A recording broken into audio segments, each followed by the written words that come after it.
बच्चों, आज हम संस्कृत में गद्यांश में से प्रश्न उत्तर करना सीखेंगे। तो सबसे पहले हमें अपनी किताब में से पढ़ा हुआ एक गद्यांश दे दिया जाता है, उसमें से हमें आंसर छांटने रहते हैं। तो सबसे पहले हमारे पास जो गद्यांश आता है उसको हमें ध्यानपूर्वक पढ़ना चाहिए और उसको समझना चाहिए। फिर जो प्रश्न पूछा जाता है उसका उत्तर देना चाहिए। जैसे हमारे पास यह गद्यांश में दिया गया है, परेशान उपकार परोपकार, दूसरों पर किया गया उपकार क्या है? परोपकार। सूर्य लोकहिताय तपती, सूर्य लोकहित के लिए तपता है। नद्य परोपकाराय वहंती, नदियाँ परोपकार के लिए बहती है। वृक्षा परोपकाराय फलानि यच्छन्ति, वृक्ष परोपकार के लिए फल देते हैं। मेघा परोपकाराय जलम वर्षन्ति, बादल परोपकार के लिए जल की वर्षा करते हैं। वसुधा परोपकाराय भारम वहति, पृथ्वी जो है परोपकार के लिए भार वहन करती है। एवं प्रकृति परोपकाराय प्रेरयति, इसी प्रकार प्रकृति जो है हमें परोपकार के लिए प्रेरित करती है। अब हमें यहाँ पर फर्स्ट क्वेश्चन दिया गया है, कहा लोकहिताय तपती, मतलब कौन लोक के हित के लिए तपता है। यदि हमें प्रश्न की हिंदी करना आ जाती है तब तो हम इजीली आंसर छांट लेते हैं, लेकिन अगर हमें नहीं आती है तो फिर हमें ये चीज़ देखनी चाहिए कि प्रश्न में जो भी शब्द मिल रहे हैं वो शब्द हमें किस लाइन में मिल रहे हैं। तो यहाँ पर लोकहिताय और तपती किस लाइन में मिल रहा है? ये लाइन में। तो हमारा आंसर हो जाएगा यहाँ से सूर्य लोकहिताय तपती, ये आपके फर्स्ट का आंसर हो जाएगा। उसी तरह से वृक्षा किमर्थम फलानि यच्छन्ति, वृक्ष किसके लिए फल देते हैं। तो वृक्ष किसके लिए फल देते हैं, इसका आंसर हमें ढूंढना है। तो इसमें जो शब्द मिले हैं जैसे वृक्ष फलानि यच्छन्ति, ये कहाँ मिल रहे हैं? तो ये हमें मिल रहे हैं यहाँ पर इस लाइन में।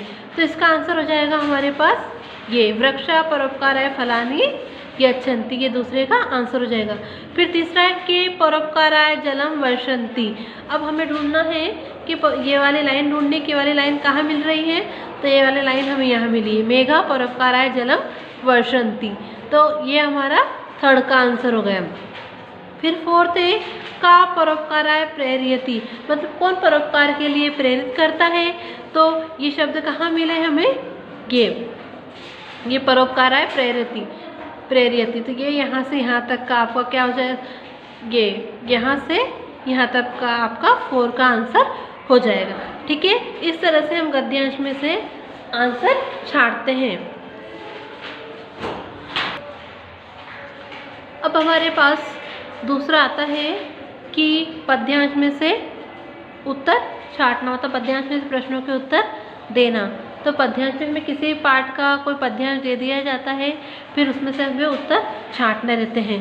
तो जैसे हमारे पास पहला यहाँ है, विदेशेषु धनम विद्या व्यसनेषु धनम मति, परलोके धनम धर्म शीलम सर्वत्र वेधनम। तो विदेशेषु धनम विद्या, विदेशों में ही विद्या ही क्या है? धन है। व्यसनेषु धनम मति, और व्यसनों मतलब विकारों में जो हमारी बुद्धि है वो हमारे लिए धन है। परलोके धनम धर्म, और परलोक मतलब दूसरे लोक में जो हमारे द्वारा धर्म किया जाता है वही हमारे लिए धन होता है। शीलम सर्वत्र वेधनम, लेकिन जो अच्छा आचरण है वो सभी जगह धन के समान होता है। अब हमें यहाँ आंसर छांटने हैं। कुत्र धनम विद्या, मतलब विद्या कहाँ धन होती है। तो विद्या कहाँ धन है? विदेशेषु धनम विद्या। तो आपका पहले का आंसर हो जाएगा विदेशेषु धनम विद्या। अब दूसरा है केशु धनम मति। तो केशु धनम मति मतलब किसमें मति धन के समान होती है। तो व्यसनेषु धनम मति, ये आपका दूसरे का आंसर हो जाएगा। फिर तीसरा है परलोके धनम किम, तो परलोक में धन क्या है। तो यह हमारे पास ये लाइन मिल रही है, परलोके धनम धर्म। तो ये हमारा थर्ड का आंसर हो जाएगा। फिर फोर्थ है किम सर्वत्र धनम।